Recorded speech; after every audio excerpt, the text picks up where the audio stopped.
Get ready to hear the truth about America on a show that's not immune to the facts with your host, Dan Bongino.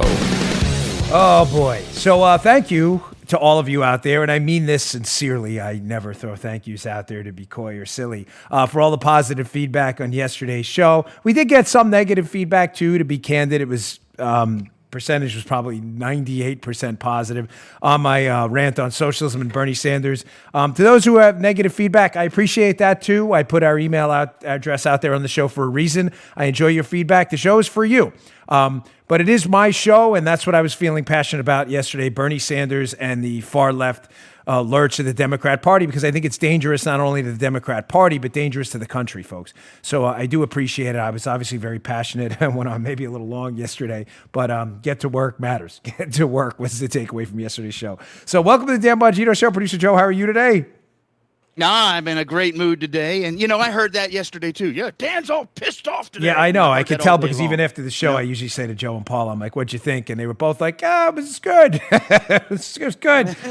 Give me that look like, good. yeah. It was different good. Yeah, sometimes, but I appreciate the feedback. Okay, here's what we're going to get to today. We've got a lot to talk about.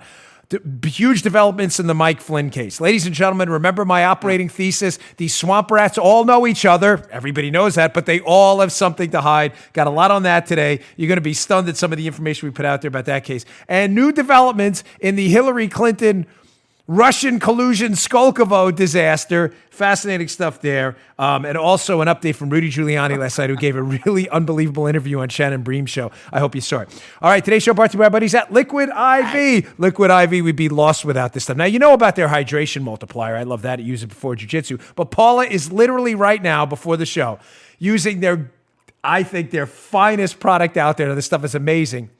Liquid IV Energy Multiplier. This stuff is legit. It's the real deal. Liquid IV's Energy Multiplier tastes amazing, just like their lemon lime flavor. Just take one of their packets, rip off the top, mix it in water. Paula's doing it right now, drinking it right up, and it gives you a sustained energy boost with no crash. I take one of these before my jiu-jitsu classes, which I love. They use cellular transport technology to deliver the optimal ratio of nutrients for more efficient uptake. They have rapid absorption into the bloodstream, which gives you a lasting energy boost fast. Power your mornings, long days at work. Get a boost through those tough workouts. That's what I use it for. It has clean ingredients, are non-GMO, vegan, and free of gluten, dairy, and soy. It's convenient also. These TSA-friendly single-serving packets are perfect for travel. They come in this box, looks like that. We love it. I use it every day, if not every other day. One of my favorite new products out there. Get 25% off when you go to liquidiv.com and use code Bongino, Bongino, at checkout. That's 25% off anything you order on Liquid IV's website. Their energy multiplier is fantastic. You're going to love it. Just go to liquidiv.com and our promo code Bongino to save 25% off. Get hydration and energy. Liquidiv.com, promo code Bongino. Don't wait. Start fueling life's adventures today. Good product. All right, Joe, let's go. All right. We'll slow on the bell again, but it's all right. We'll let that one slide. Okay, so yesterday I kind of teased this story a little bit. I'm only messing with you, Joe. We love you. Mike Flynn, huge development, Lieutenant General Mike Flynn's case. Many of you know Mike Flynn was the subject of the deep state Spygate swamp attack for a reason. Lieutenant General Mike Flynn was President Trump's choice for national security advisor. He was in that role for 11 days. He was then terminated by the Trump administration pursuant to a deep state attack where they alleged he lied in an FBI interview about a conversation he had with the Russian ambassador. The problem is, as many of you well know, the FBI agents that interviewed Mike Flynn and claimed he lied in their interview at the White House. Remember the sneak attack Jim Comey, former FBI director, talked about? So I sent these two agents over because I knew we could get away with it. Remember that one? Yeah, I remember that. Oh, yeah. The two agents went back and told the FBI administrators and supervisors they were reporting to after they interviewed Mike Flynn that they didn't believe Mike Flynn was being deceptive. I didn't say that wrong. Mike Flynn was prosecuted and for lying to the FBI, despite the fact that the FBI agents claimed he didn't lie to the FBI. Yes, this is really happening, folks. This is really happening. Unreal what's going on here. So Flynn, mistakenly, Lieutenant General Flynn pled guilty. I believe it's for a number of reasons. They were pursuing his family. They were going to bankrupt him. They did bankrupt him, as a matter of fact. But having been on the other side of the federal agent equation, the pressure the federal government can put on you to plead guilty, even if you're not guilty, is pretty dramatic, folks. Oh, yeah, Daddy. It's bad. So Lieutenant General Flint, who is excellent attorney Sidney Powell, has since rescinded the plea and said, listen, I didn't lie to the FBI, okay? That was a mistake. I shouldn't have pled. He was trying to save his family. Now, something else is coming out. This is going to get fascinating because I'm going to give you kind of an angle on this you may not have heard. So the Federalist has an excellent piece I said I would tell you about today, and it is just the swampiest of the swamp. I mean, the fetid, stinking, sulfur-emitting swamp is just its tentacles are everywhere. Piece is by Leslie McAdoo Gordon. Court to investigate whether Mike Flynn's first lawyers did a bad job. Wait, Mike Flynn had other lawyers before his new lawyer, Sidney Powell, who's excellent, by the way.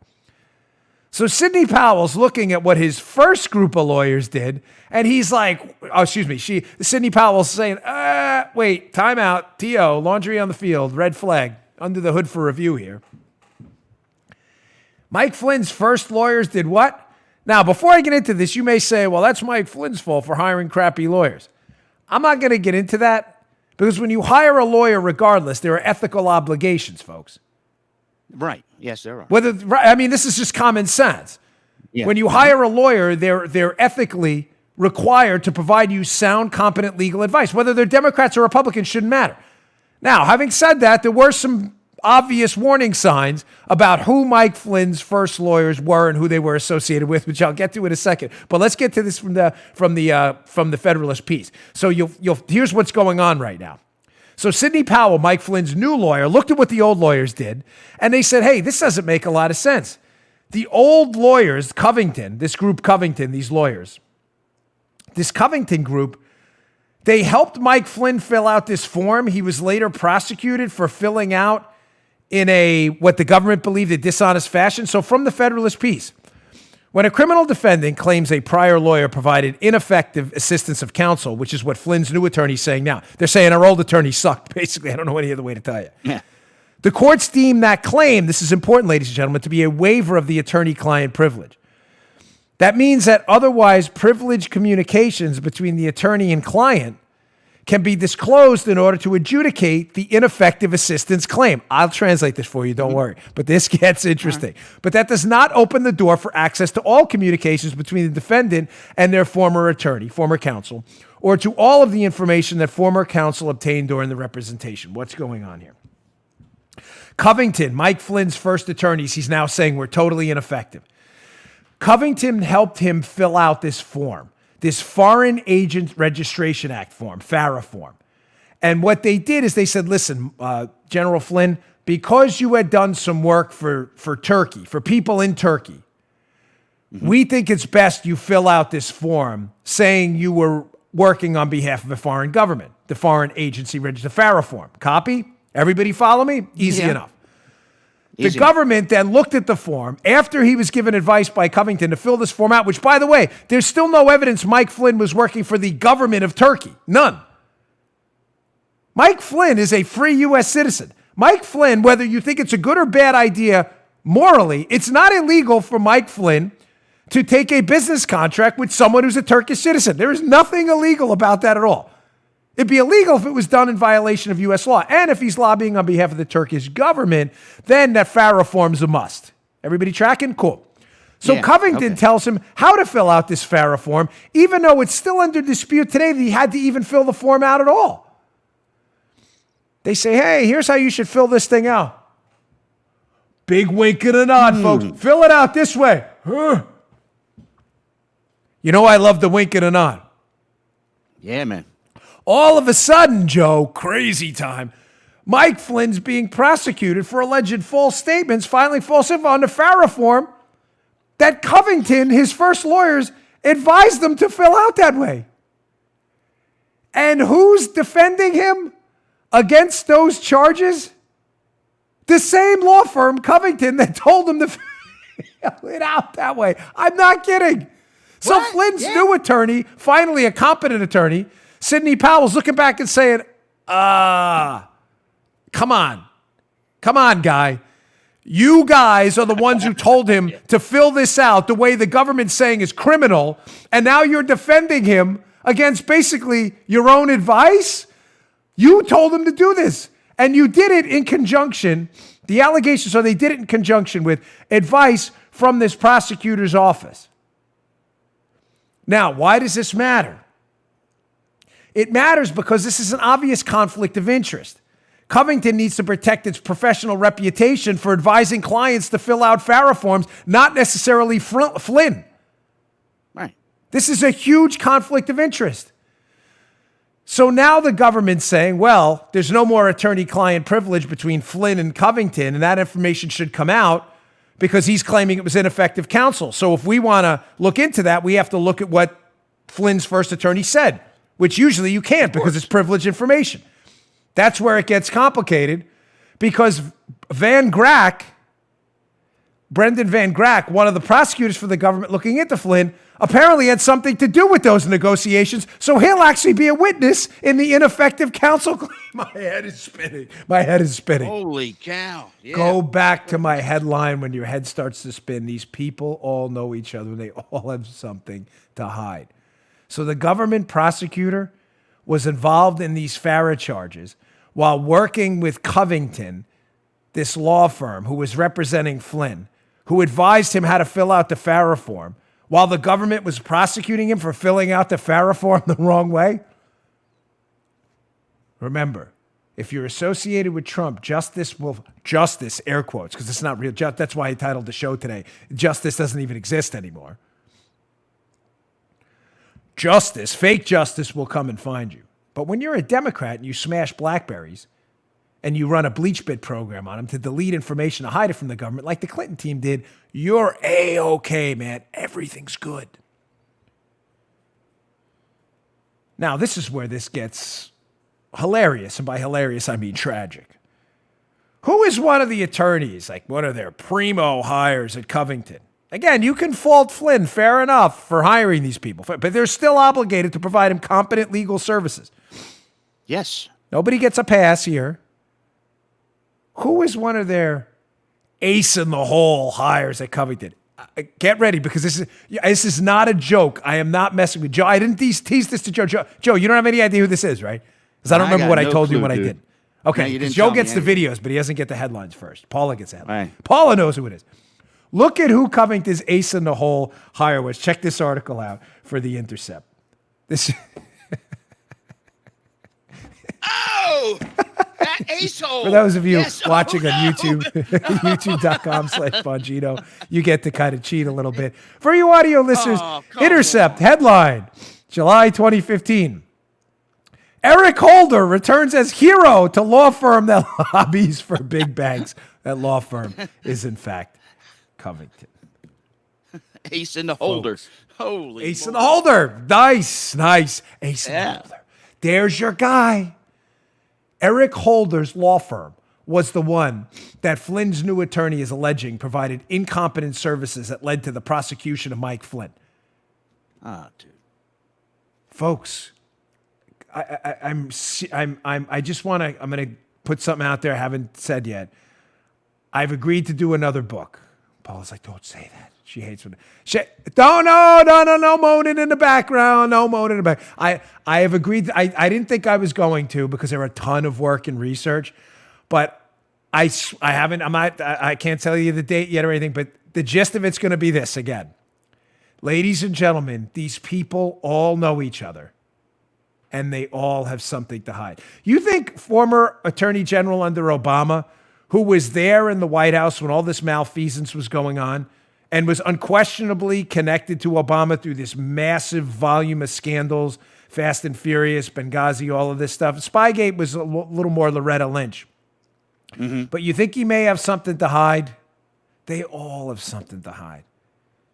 And they all know each other. Paula doesn't like when I tease stuff too early. But I got to put it out. I'm really excited about it. I wasn't going to do it, but there's so much there that just sitting in front of you, you're going to be astonished how all of these people are connected to each other. All right. Again, the theme of today's show, as always, they all know each other and they all have something to hide. So this is where this gets really good. Mm-hmm. So we also had another development yesterday, which I spent a little extra time, as you know, on Bernie Sanders and dismantling his garbage. I didn't get to cover this story yesterday of Roger Stone. Roger Stone is a longtime operative, political operative who has been associated with Republican campaigns in the past as far back as, I believe, Nixon. He's been around for a long time.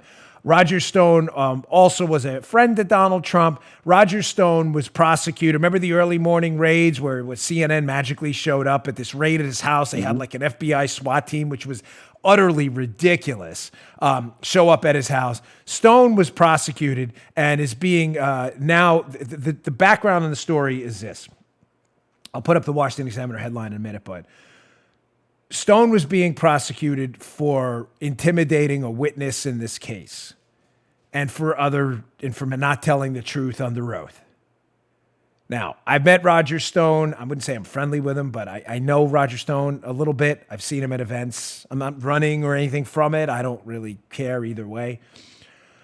But Stone, during the sentencing phase of his trial, some of the prosecutors prosecuting Roger Stone in what I believe is a ridiculous case. Roger Stone is on a public peril at this point. It's absurd. You may love him or hate him, just like Manafort, but wasting government assets on this is just nonsense. Roger Stone, the sentencing recommendation made to Bill Barr in the Justice Department was not the sentence recommendation that they showed up in court with. Let's go to the Washington Examiner piece, and I'll give you some background on this. And again, these people all know each other, and they all have something to hide. So what happens here is they go into court, and they recommend 9 years in jail for Roger Stone for a witness tampering case where he allegedly tampered with a witness, this guy Randy Credico, who the witness is actually saying, I didn't feel intimidated at all. It's pretty fascinating, Joe, to have a witness tampering case, just like a quid pro quo case in Ukraine, where the Ukrainians are like, we didn't feel pressured. It's amazing to have a witness tampering case where the witness, Randy Credico, is saying, hey, I wasn't intimidated by Roger Stone one bit. Right. You need the So what happens? Washington Examiner headline, 3 Mueller prosecutors abruptly withdraw from Roger Stone case. So these prosecutors who resigned because they said, hey, we recommended this 9 years. You know, the Justice Department led by Bill Barr, obviously a Trump appointee. They don't agree with that. They wanted them to revise this sentencing guideline. They said 9 years for a 70-year-old guy for a witness intimidation case where no witness is claiming they were intimidated is absurd. Murderers get off with less time than that. This is ridiculous. So the prosecutor said, oh, that's it. We're out of here. Now, what's really going on? Now that you have the background. Prosecutors recommend ridiculous sentence. They go to Bill Barr. Bill Barr says that's outrageous, revises their sentence down, says that's crazy. Prosecutors resign. There's a theory out there, ladies and gentlemen, that's starting to gather a little bit of steam that I'm starting to believe is true. That these prosecutors in the case, and I'll get to who they are in a second, who were pushing to put Stone in prison so that he would die there, 9 years for an absurd charge, that these prosecutors in the case may have made that absurd charge knowing and hid it from Barr. They briefed him on a different amount of time. They didn't tell him 9 years. Knowing Barr would react and say, that's ridiculous. You didn't tell us you were going to push for 9 years. Follow me here. Yeah. So then they could resign from the case and protest to make Barr look like he's intervening in a case to help Donald Trump. It's a little 4D chess here. But it's, as I always tell you, Spygate is a spy story full of idiots. The prosecution of Flynn and Roger Stone is a prosecution legal case full of idiots too. Do you get what I'm saying here? That these prosecutors may have made this ridiculous sentencing allegation against sentencing recommendation, against Stone, not Flynn. 9 years, knowing that that's not what they told Barr, knowing Barr would be furious at this ridiculous 10 years in prison almost for this. You're crazy.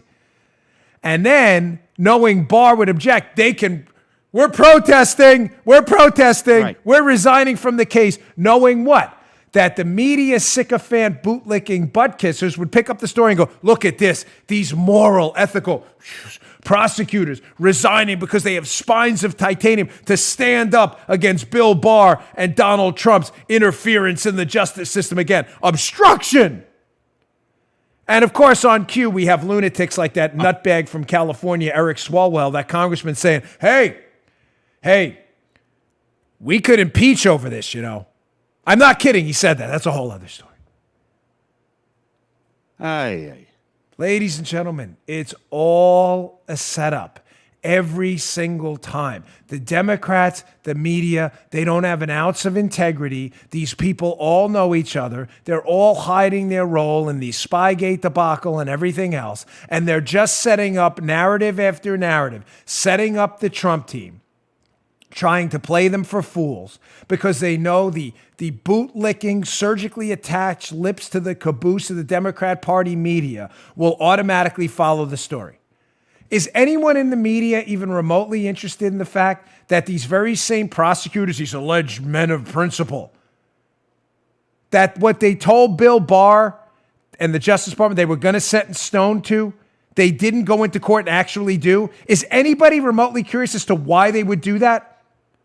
I hope you're tracking me here. That's not what they told Barr.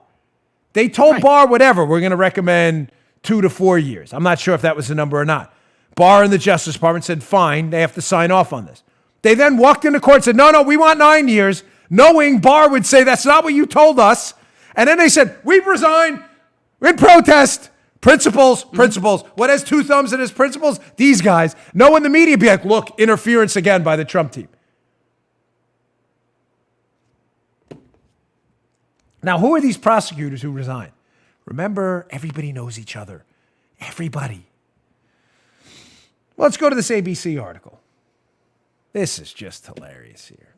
ABC article from a while ago talking about the very same, these are the prosecutors. Now, this article is about something different, but it's the same prosecutors. Meet special counsel Robert Mueller's prosecution team. ABC article from 2018. So these prosecutors were on Bob Mueller's witch hunt. Oh, and I'll get to that in a second. Devin Nunes, we didn't need the translator, Joe. Get the translator up and get it ready. I'm going to get to that in a second. So now ABC is introducing us to Bob Mueller's special prosecution team. Sorry, it's probably from 2016. My eyesight's going bad. I can't really see much anymore. Who is one of the lawyers on Bob Mueller's prosecution team? Let's see prosecutor number 1. Aaron Zelinsky. Wait. Isn't Zelinsky one of the guys who resigned from the... I forgot. I know. I'll get to that in a second. We'll get to... Zelinsky's an attorney on loan from the District of Maryland. Before Zelinsky's appointment to the Mueller team, he worked under the man who appointed the Mueller special counsel, Rod Rosenstein. What are the chances of that? You mean Rosenstein, the same guy who's alleged to have engaged in this plot to wiretap the president, who was clearly working with Andy McCabe, who signed off on one of the FISA warrants to spy on Donald Trump? Yeah, that guy.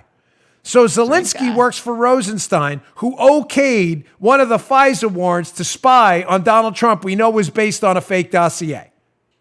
That guy? That's the guy who, Joe, he resigned in protest. Zelinsky is one of the... Yes. We'll get to that in a second. I'll go back to the Washington Examiner piece. Here's another guy on the Mueller prosecution team. They all resign in protest, Joe. Principles. Brandon Van Grack is an attorney on loan from the DOJ's National Security Division. Van Grack served as counsel to the Assistant Attorney General at the National Security Division before joining the Eastern District of Virginia as a special assistant to the U.S. Attorney for National Security and International Crime. Van Grack, where have we heard that name before? Oh, you mean the guy I was just discussing in the Flynn case? Yeah. Who was involved with the FARA prosecuting Mike Flynn for filling out a form the wrong way? When Mike Flynn was advised to fill out the form by the law firm that hired Eric Holder? Yeah, that guy. Yeah, that guy was on the Mueller probe. That guy, this is amazing. Amazing all the coincidences here, isn't it? Oh, yeah. Let's go back to the Washington Examiner piece. Really amazing, yeah. This is describing these resignations. Bill Barr's interfering in our sentencing guidelines. We are prosecutors for the government. We are principal. We are resigning. Quote, Washington Examiner, the exodus began with a brief court filing on Tuesday afternoon with the District Court for the District of Columbia, showing Aaron Zelinsky resigned effective immediately from his appointment as a special assistant U.S. attorney in D.C. working on the Stone case. Zelinsky is an assistant federal prosecutor from Maryland who was on loan in D.C. with Mueller's team. Oh, the drama. So we got this Van Grack guy involved in a prosecution of Mike Flynn. Yeah. So just to be clear, let's sum this up for you. Remember, they all know each other and they all have something to lose. So Van Grack who was on the Mueller probe, also worked in the National Security Division of Obama's White House, the National Security Division of the DOJ, the Department of Justice, that ultimately signed off on the warrants to spy on the Trump team. This attorney prosecuting Flynn worked there. And by the way, that National Security Division was headed by who again? John Carlin, who headed the Obama National Security Division that okayed the spying on the Trump team. John Carlin, who did what before he went over there to work for the National Security Division? He was Bob Mueller's chief of staff. Mm-hmm. So Bob Mueller's chief of staff, John Carlin, leads the National Security Division that okayed the spying on of Trump and the Obama administration. And working under him was a guy, Brandon Van Grack, who is now heading this prosecution team into Mike Flynn, prosecuting him for lies he didn't say, while Flynn, before he became National Security Advisor, was expressing concerns about the politics in the intel community. That became a siren for everybody in the intel community. They were worried about Mike Flynn, that he was going to expose what they were doing. Folks, I got to tell you, this is infuriating.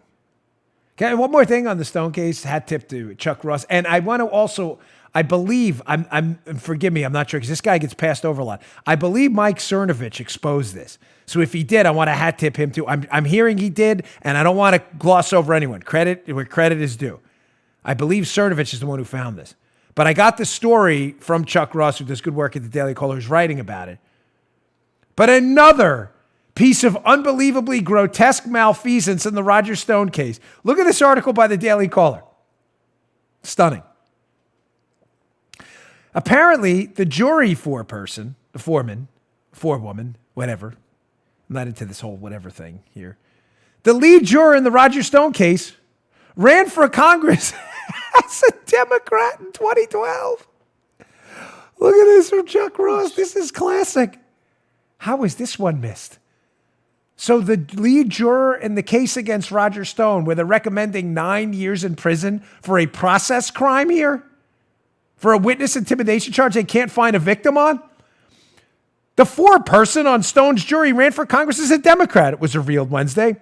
Tamika Hart revealed her role on the jury in a Facebook post where she defended the 4 prosecutors who quit the Stone case, the people we were just talking about, in protest over a revision to Trump confidant's recommended prison sentence.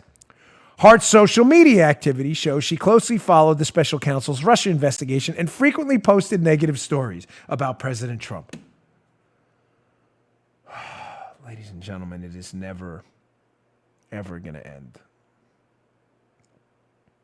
You know, you may say to yourself, why do these people all knowing each other, all being involved in Democrat Party politics, all seemingly involved in targeting the Trump team, working for people targeting the Trump team, connected to people who are targeting the Trump team, why does it matter? Because, ladies and gentlemen, in a civil constitutional republic that operates according to the rules of order and law and order and justice, is it not fair? I'm asking you a question, our listening audience. Is it not fair to ask for people free of relationships, financial arrangements, and otherwise that may negatively impact blind justice? If I'm being prosecuted for a threat case, let's say I was being Dan Bongino was being prosecuted for threatening his neighbor. I'm just asking a very serious question. It's not a joke. Do you think it would be fair to put on the jury if, say, I'm saying I didn't threaten a guy and the neighbor's like, no, he threatened me, and it's a he said, right? Do you think it would be fair to put on a jury in that case my neighbor's wife? You're probably laughing. You're like, that's the dumbest. Of course not. The neighbor's wife is not an unbiased juror, no matter what you say. No, I can be unbiased. You're not unbiased. It's your husband. You're biased to take his side and believe him. This seems obvious. But yet when you talk to liberals and you say, so let me get this straight. You prosecuted Mike Flynn. You prosecuted Roger Stone. And of all of the attorneys in a country of 330 million people, and of all the jurors, you couldn't find anybody who didn't work for Obama, work for divisions of the Obama administration while they spied on the Trump team, work for the Deputy Assistant Attorney General Rod Rosenstein, who signed on the warrant to sign the Trump thing, or you couldn't find a person to be a foreman of the jury that didn't run as a Democrat and post about the collusion hoax, you couldn't find anybody else. That when you ask liberals that, they go, oh, there's no evidence they were biased. No, you just don't know what evidence means. The evidence is everywhere. There's a certain commentator I work with who does that all the time. There's no evidence of that. I'm sorry you don't know what evidence means. All right, I got more.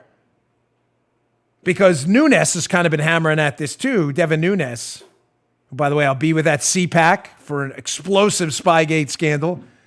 Go get your tickets for CPAC today.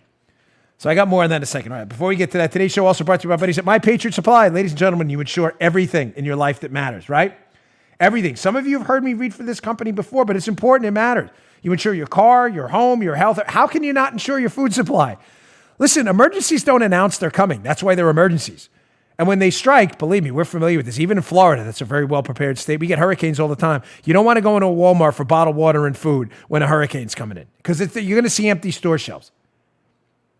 Walmart does a good job of getting it back in quick, but I'm telling you, you don't get there at the right time. People clean it out. Don't be part of the chaos when an emergency strikes. People know what's coming, okay? Natural disasters happen. That's why they're natural. These things happen. Emergencies happen too. Plan ahead now. Build an emergency food supply. It's just the sound, sensible thing to do.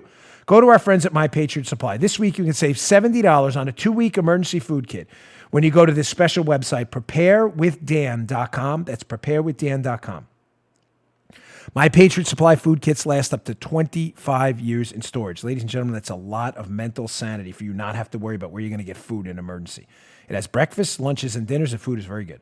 Order a few today, and My Patriot Supply will ship them fast and discreetly right to your front door. I have tons of this stuff. Take action so you're ready for what's coming and save $70. Go today to preparewithdan.com. That's preparewithdan.com. Go today. Don't let your food supply run out in an emergency. Preparewithdan.com. Okay. So, folks, I understand and I sympathize with you because I always read your feedback, but this is necessary. That this gets complicated. It seems like a web of people. You don't have to get upset or worried. You can rewind the show and listen again. You only have to know this. What the point I just made. These people all know each other. And in any other criminal prosecution or investigation into government corruption, hiring people to look into the corruption who were involved in the corruption themselves would be considered verboten. But now, because liberals and everyone else have something to hide, which is the massive Spygate scandal, they don't care. They love it that all these people with these malign influences from others are involved in this case. 2 prosecutors who resigned from the case are tied to Mueller and Rosenstein, who were involved in the whole Spygate scandal and the investigation pursuant to it afterwards, who are prosecuting one of the guys, Roger Stone, and alleging he should go to jail for 9 years? This is insane. Now, we know what they're hiding in the Spygate scandal. They're hiding spying on Donald Trump in conjunction with international partners. But another question's come up recently, and I've been sent this by a few people who need the Nunes translator. So I'm going to play this clip first. I'm going to play the clip. And then, Joe, keep the Nunes translator handy. We're going to need that too. Yep. Devin Nunes has been out there, and he's been saying, listen, it's not just they're hiding a lot of stuff in the Spygate scandal. They're also hiding some stuff with how the Mueller probe was conducted. I will translate for you when this clip is done. Here's Devin Nunes with Lou Dobbs right here. Check this out. There is something terribly wrong in that Justice Department that this is happening. And let me tell you, the president is right. It's just outrageous. Let me tell you something else that your viewers will be interested in, and you'll be interested because there's more to come on this. The lawyers that stepped aside today, that busted that made this 7 to 9 year recommendation on the prosecutors.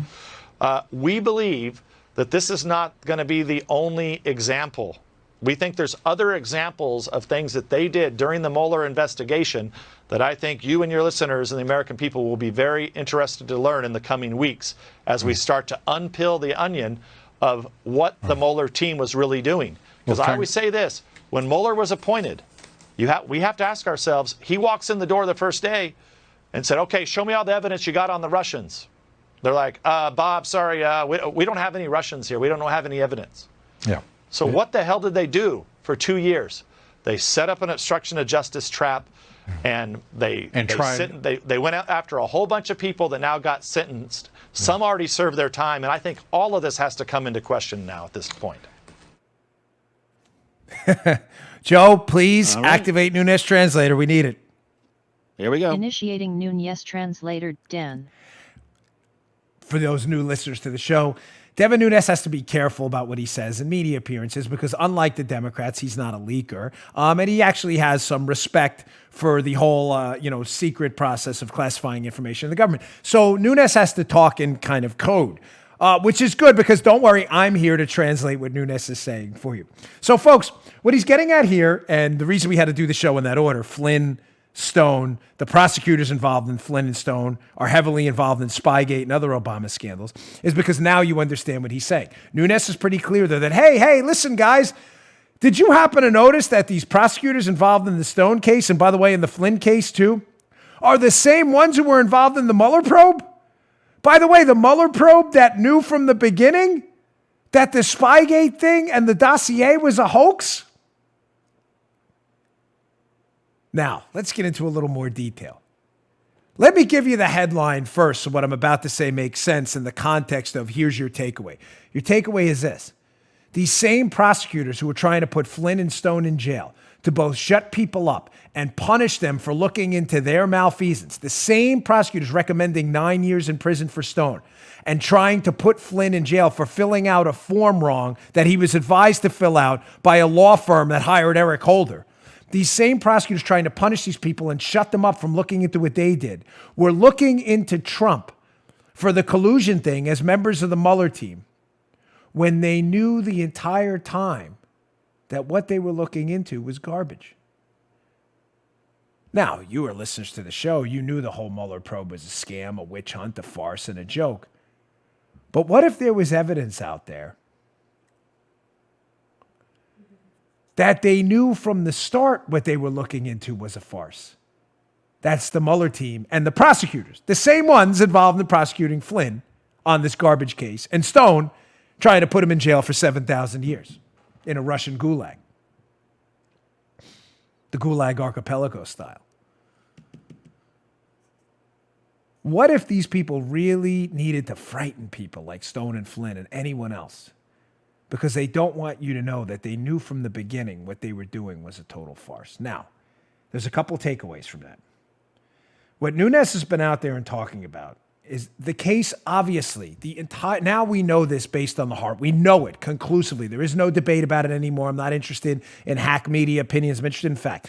The Michael Horowitz report, which was broken in many ways, but one of its conclusions was the case against Trump would not have existed without this Steele dossier, the PP tape stuff. The Russian collusion allegations, the Russians colluded with Trump to influence the election, only exist in one place, ladies and gentlemen. That is now crystal clear. It is in the dossier created by Christopher Steele and his companions there and others, and paid for by Hillary Clinton. The FBI had investigated that before Mueller was hired to investigate Russian collusion. You all get that, right? The case started in the spring of 2016. It didn't start July 31st of 2016. The FBI's lying about that. The investigation into Trump colluding with, which was based on Christopher Steele, paid for by Hillary Clinton's fake allegations, starts in the spring of 2016. Bob Mueller is not in the picture until next year, until May of 2017. So the FBI, follow me here, liberals, I know you have a tough time with math, is investigating for a full year this investigation paid for by Hillary Clinton, this fake charge in the dossier she paid for. They're investigating whether Trump was colluding with Vladimir Putin to impact the election. When Mueller is hired, Nunes keeps hinting at this. Let me translate what he's saying. The day he's hired, he gets that FBI file. And Joe, how much evidence is in that FBI file that Trump was in fact actually colluding with Vladimir Putin to impact the election? Let me give you a hint. The answer is zero. There is none. Now, even giving the FBI the benefit of the doubt that they turned over some of it, they hid some maybe, we shouldn't, and giving the Mueller team the benefit of the doubt. When they get the text from Peter Strzok, the guy investigating this case, the text to his girlfriend, Lisa Page, where they're talking about the deplorable Walmart people and how they hate Trump and how there's these Oconus laws and everything. Mueller reads these texts in July. He knows 2 months after he's hired in May of 2017, at the latest, this collusion thing is a total, complete hoax. That's at the latest. I agree with Nunes that he knows right away because he gets the FBI file and they don't actually produce any evidence of collusion. You would think, common sense, that Mueller would say to them, and Van Grack, and Zelensky, and Zebly, and Jeannie Rhee, and these other attorneys, and Weissman working for Mueller, that they would say to the FBI, wait, we were just appointed as special counsel, and we're the members of Bob Mueller's team looking into this, and you're telling me you look into it for a year, and you have absolutely zero evidence any of this is true? What is it based on? Well, it's based on this dossier we got. Did you verify it? No, none of it. The Mueller team should have come out on day one and said, ladies and gentlemen, camera, is this thing on? This is all a hoax. And instead, for almost 2 years, they kept it going. Now does what Nunes was saying makes sense. Why did they keep it going if they knew their collusion investigation was based on a sham, a scam, a non-crime, nothing happened, there was no evidence? They did it because they were setting up an obstruction of justice trap for everyone involved in the case to arrest the players in the case to do what? And I said this a year ago and I'll say it again now. Hat tip to 279 who turned me on to this early, by the way. They were arresting the people associated with the Trump orbit who were either mentioned in the dossier or alleged to be part of the collusion scheme to do what, Joe? To defend the reputation of the FBI and the DOJ.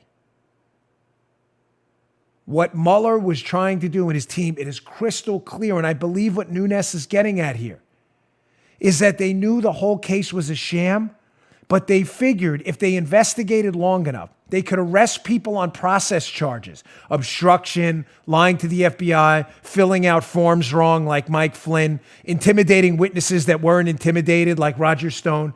And if they arrested enough people associated with the dossier, Joe, later on when it was revealed, which it was by Horowitz, that the dossier was fake and the whole case was fake, they could at least say, hey, listen, the FBI isn't all bad because look, we're the Mueller team, and we found all these people doing bad stuff, so my bad. The dossier was fake, but these are really bad guys. Stone, Papadopoulos, Mike Flynn, look, they lied, they filled out forms wrong, they were intimidating witnesses. Papadopoulos didn't tell us the truth in this interview. Notice, none of the charges on any of the players in this case had anything to do with colluding with the Russians. None. Right. Zero. Right. Not one single person prosecuted by the Mueller team or the FBI or the Department of Justice, not one was prosecuted for election interference or colluding with Russians. None.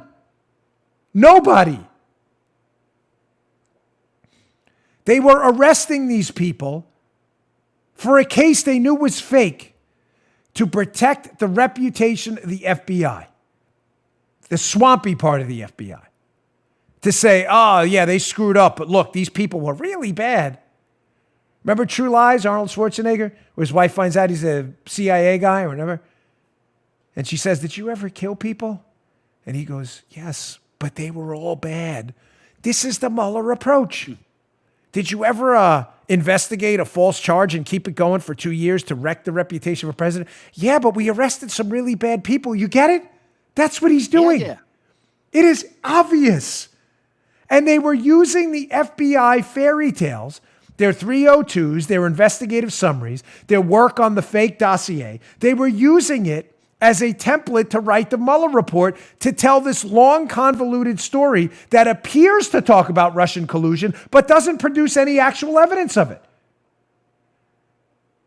Do you notice how the Mueller report talks about Russian troll farms and how bad the Russians are? We already knew that.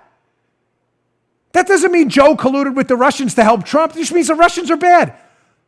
That's what the Mueller report does. It follows the FBI 302s. And this guy said this, and this guy said that, and this guy was Russian and met with Trump. Did they actually pass anything indicating they were colluding in the election? No, but they met with this guy. You mean the guy connected to Hillary Clinton? Yeah, that guy. This is all a scam. It is so obvious. It is so painfully obvious that's what they're doing. Let me just sum up so I can move on. They all know each other. They are all desperate to hide their involvement in the biggest political scandal in American history. They are all protecting their bosses and protecting their jobs. And the same people, of all the people in the United States to be involved in a government prosecution or investigation, the same names keep turning up in cases involved in prosecutions of prosecuting people involved in the Trump orbit, but never for actual collusion. Why? Because they want to shut these people up and teach the Trump team a lesson. Prosecutor working with Mike Flynn, who wanted to look into the intelligence community. That targeted Mike Flynn, ironically. The prosecutor's on the Mueller team. The prosecutor on the Mueller team is targeting Flynn for a form he filled out wrong using a law firm associated with Eric Holder, who told him how to fill out the form. The prosecutor's in the National Security Division, run by Obama, that spied on Trump, and headed by Bob Mueller's old chief of staff. They all know each other. The other guy, Zelensky, who resigns in protest for sure, he worked for Rod Rosenstein, who signed off on the warrants to spy on Trump. You couldn't find anybody else? They didn't want to find anybody else. They needed people they knew would do their bidding.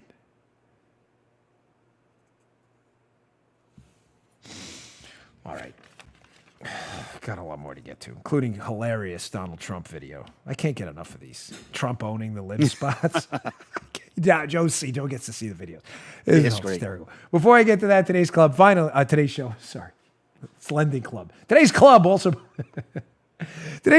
brought to you by my buddies at Lending Club. Lending Club. For decades, credit cards have been telling us buy now, pay for it later. You know how bad that gets, folks. Interest piles up, and despite your best intentions, it gets out of control fast. With Lending Club, consolidate your debt or pay off your credit cards with one fixed monthly payment. Since 2007, Lending Club has helped millions of people regain control of their finances with affordable, fixed rates, personal loans. Ladies and gentlemen, no trips to a bank. No high-interest credit cards. Just go to lendingclub.com. Tell them about yourself, how much you want to borrow, pick the terms that are right for you, simplify your life. If you're approved, your loan is automatically deposited into your bank account as little as a few days.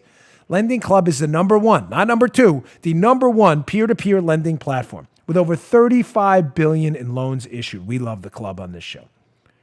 Go to lendingclub.com/Dan. Check your rate in just minutes and borrow up to $40,000. That's lendingclub.com/Dan. lendingclub.com/Dan. Go today. All loans made by WebBank, member FDIC, equal housing lender. lendingclub.com/Dan. Simplify your life. lendingclub.com/Dan. Okay. So I like to inject a little bit of informative comic relief. It's not a comedy show, although I do tend to try to break the ice with sarcasm once in a while. But there is nobody better at Donald Trump at flipping the script. Remember yesterday, Benicio, we'll flip you for real. There is nobody better at doing that than Trump. Now, one of my bête noirs I can't stand. One of these things that drives me absolutely wild. It's been hanging out there, and I just can't stand it about the media, is their never-ending efforts to ask Republicans questions that are not really questions. The old line is the question, when did you stop beating your wife? And beat him? I don't beat him. And the headline becomes, politician A says he doesn't beat his wife. And what does the general public do? They read the headline and go, there's an allegation he beat his wife? Is there anything worse to accuse it? No, and that's why they do that. They set you up with questions that aren't really questions. They're statements to get a what? What do I tell you elections are always about? Sound bites and snapshots. That's all elections are about. Good pictures and quickie sound bites. That's it. They want the sound bite out of you. They only do this to conservatives. They don't do this to Democrats. So they ask the when did you stop beating your wife question to get a sound bite that they know is going to sound bad. So the question's not a question. President Trump has a unique ability to sense the when did you stop beating your wife question and to flip the script and turn their question into a statement back at them, which isn't exactly the soundbite they wanted. It's always a setup, that question. They want a wicked soundbite. I didn't beat my wife. That's what they want Trump to say. He refuses to. He will never do it. He is better at this than they are. So he's asked the question yesterday. I want you to listen to this. This is about a minute. And here's Trump flipping the script in Benicio del Toro. Flip you for real. And just a beautiful, I love when he does this. Check this out. Some Republicans have said they hoped you would learn a lesson from impeachment. What lesson did you learn from impeachment? That the Democrats are crooked. They've got a lot of crooked things going. That they're vicious, that they shouldn't have brought impeachment, and that my poll numbers are 10 points higher because of fake news like NBC, which reports the news very inaccurately, probably more inaccurately than CNN, if that's possible, MSDNC, and your MS, and if you take a look at NBC, no, I think they're among the most dishonest reporters of the news. Okay, thank you very much, everybody. I appreciate it. My left arm doesn't work as well. Isn't it great? Isn't it? So the reporter, this hack loser, it's not a question. Did you learn a lesson from the impeachment? Republican leaders are saying you must learn a lesson. It's not a question. They're not asking him anything. They want a soundbite, and the soundbite they want is Trump talking about divisions in the Republicans who hate Donald Trump and who taught him a lesson. They want Trump to say, learned a valuable lesson from the GOP. I'm wrong. I screwed this up. That's what they want him to say. Oh, it's all BS, of course. And they want to expose what? Divisions in the Republican Party to make it look like Trump is so unpopular that even Republicans are teaching him a lesson. So what does he do? He turns it around and he says, I learned that you guys are hack loser reporters who can't get the information right. I learned this was all a hoax. This is great. I love this guy. No, the president said we don't worship golden calves on this show, but I'm telling you, I have not seen a politician in modern political history, because that's all I've been alive for, in modern political history, flip the script on the media better than this guy. I've seen better public, Reagan there's just no one like him, not in my lifetime. But speech-wise, Reagan's got him, okay? Reagan just was amazing. Reagan was a once-in-a-lifetime politician. But on dealing with the media, hacks, and exposing the non-question question, I'm telling you, ladies and gentlemen, there is not even a close second. He senses the trap immediately, he sniffs it out, and he goes right for the kill so that the soundbite, I'm using the sound. That hack reporter, think about this. Process what I'm about to tell you. That loser really thought he was going to get a nightly news soundbite with Trump talking about how he's been taught a lesson by the Republicans who are spanking him too because he's so unpopular. And what does he get? He gets a soundbite on the Dan Bongino show we're using to mock the reporter instead. Nobody does this better. Nobody.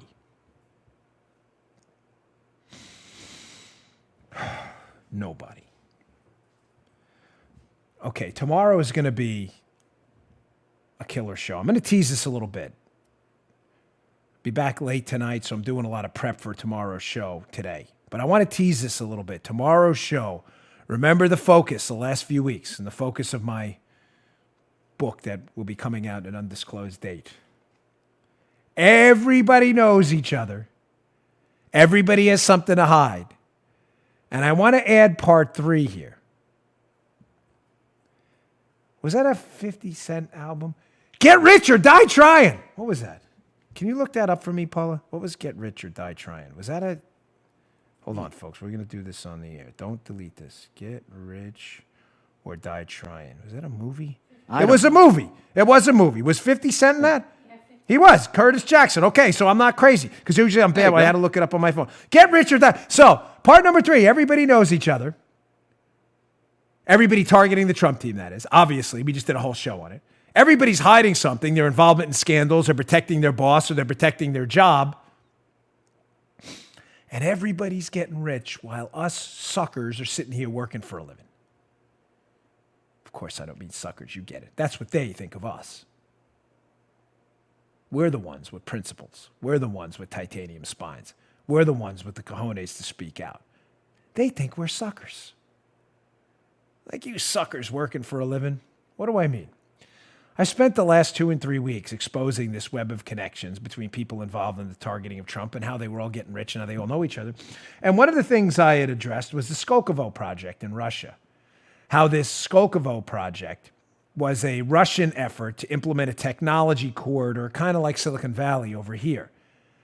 But that the U.S. Army was very suspect of the Skolkovo project because Skolkovo was alleged to be stealing U.S. technology secrets to build hypersonic weapons to kill us. U.S. Army report, not mine. Well, what's the problem? The Russians are trying to invent weapons to kill us, stealing our technology. Everybody knows that. Well, the problem is that project was promoted by one Hillary Clinton and her husband, Bill. And we're going to get to some more of this tomorrow. But here's an interesting angle. Hat tip to the viewers who pass this on to me. There's a Wall Street Journal piece out. Again, ladies and gentlemen, everybody's getting rich. And us suckers are working for a living. Article, Wall Street Journal, February 13, 2020. Education Department is investigating Harvard and Yale over foreign funding. Officials accuse schools across the U.S. of soliciting funds from foreign governments and companies known to be hostile to the United States. Really? Who are one of those countries and one of those companies? So, as Fred Siegel in his excellent book, Revolt Against the Masses, a must read, by the way. One of my all-time, I know Andrew Wilkow, one of my good friends, loves the book too. Revolt Against the Masses. One of the greatest books you will ever read about how the phony left pretends they're in it for the masses, the little guy, and their whole effort is to put their boot up your caboose. But in the book, Siegel describes about this triumvirate of idiocy. Congressional committees, in other words, liberals in Congress, the media, and academia, and how this triumvirate of evil works to advance the Democrat cause and the Democrat narrative, the Democrat storyline. You're all getting screwed by the rich. Socialism is great. They all work to do that. Everybody gets rich in the process while they're doing it too. So there's an allegation out there by Trump's education department that these colleges in the United States, academic institutions, populated by liberals that hate Trump, and candidly, many of them hate the idea of liberty and freedom too. They would take a leak on our Constitution in a heartbeat. That they may have been soliciting money from governments that actually hate this country? There's no way that Skolkovo could be involved in this too, right? The same military technology project in Russia that was stealing our technology to invent weapons to kill us, that Hillary Clinton and Bill Clinton. Joe's like, no, come on. I don't think so. It's a bridge too far. I know it. I can read Joe's mind. Dan, you're right. Stop it. It's a conspiracy theory. It's a bridge too far, brother. Let's just check the Wall Street, just to be sure. Let's check that Wall Street Journal article. There's no way. So first, just to set it up, quote, Wall Street Journal. Officials are accusing these schools of actively soliciting money from foreign governments, companies, and nationals known to be hostile to the U.S. and potentially in search of opportunities to steal research and spread propaganda benefiting foreign governments. That sounds like collusion to me, according to the document. So there's an allegation that foreign governments hostile to the United States are colluding with academic institutions populated by liberals that can't stand us? Wow. That's kind of crazy. I thought that was the Trump team doing that. But it goes, there's no way Skolkovo could possibly be involved in this. In a letter to Harvard dated Tuesday and posted on the Education Department's website, officials cited the recent Justice Department case and asked the school to disclose records of gifts or contracts involving the governments of China, Qatar, Russia, Saudi Arabia, and Iran. Not exactly a group of our close buddies we're in romper room with. It also requested records regarding telecommunication giants Huawei, ZTE Corp of China, Kaspersky Lab, and the Skolkovo Foundation of Russia. Say what? It's a conspiracy theory, Joe. It is definitely a bridge too far. Clearly, the Wall Street Journal, Kathleen O'Keefe, who wrote that article, I'm sorry, whatever, if I may have got there. Clearly, this is all just one big conspiracy theory. We're all nuts. So the Skolkovo project, which I'm going to get into again a little more tomorrow with Diana West's excellent piece in the Daily Caller, which is in the show notes today. Please read ahead. Go to my show notes. If you go to Bongino.com, our website, and you click on podcast, the show notes are attached. They're links to these articles. If you want them emailed to you, go to Bongino.com/newsletter. We'll email them to you every morning. We won't spam your inbox, don't worry. Please read ahead Diana Wist's excellent article, The Hypersonic Missile God, because I'm going to go into this tomorrow.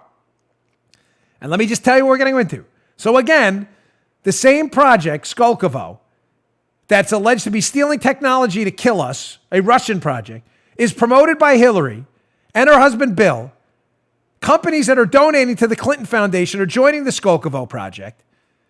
Bill's actually going over to Russia to try to meet with the head of the Skolkovo project, as the U.S. government's worried they're stealing our stuff to kill us with it. And the same Skolkovo project may be influencing liberal institutions of higher education in the United States who are soliciting money from them according to this accusation in the letter? Get rich or die trying, man. Sure, that endowment pumped that up. Meanwhile, us suckers are working for a living. What a disgrace. All right, I got that for tomorrow. More on that. And I've got some really, really troubling stuff about Biden. I promise you it's stuff you have not heard before on this show. I've been holding it for a little while, but Rudy Giuliani gave an interview last night. I couldn't get to it today. On Shannon Bream. That, again, is going to fit this. They all know each other. They all have something to hide or protect. And they're all getting rich while we work for a living. The swamp is real.